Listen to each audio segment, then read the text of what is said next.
Hello friends, today I'm going to share with you a recipe of how to make peri peri seasoning or peri peri spice mix at home.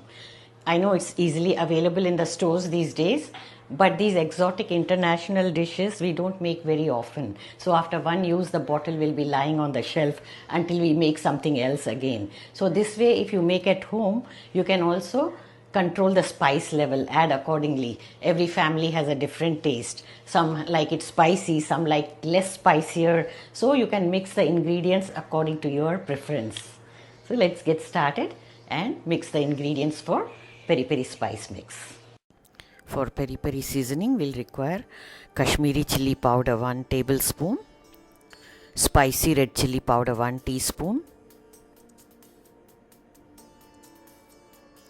garlic powder 1 teaspoon, onion powder 1 teaspoon, dry mango powder 1 teaspoon, or you can even use sumac powder, black pepper powder half teaspoon, oregano 1 teaspoon, and sugar 1 teaspoon. I am using brown sugar. You could use normal white sugar also. Now in a pestle and mortar, just crush them together and mix all the spices. This way you can easily make this spice mix at home, as most of these ingredients are always there in our kitchens.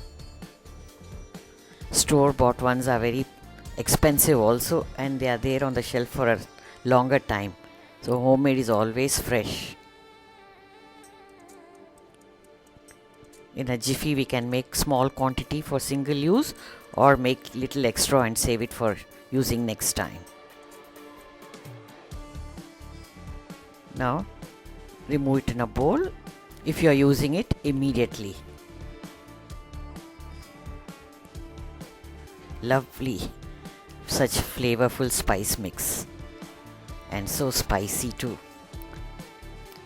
If you are not using right away, it's better you store it in a small bottle to keep the flavors intact.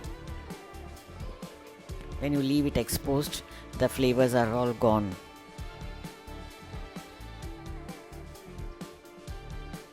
There we go. Now that you have this recipe, make it at home and enjoy your peri peri dishes with this fresh seasoning. Thank you for watching. Here is the link of the playlist of other spice mixes. Check them out as well.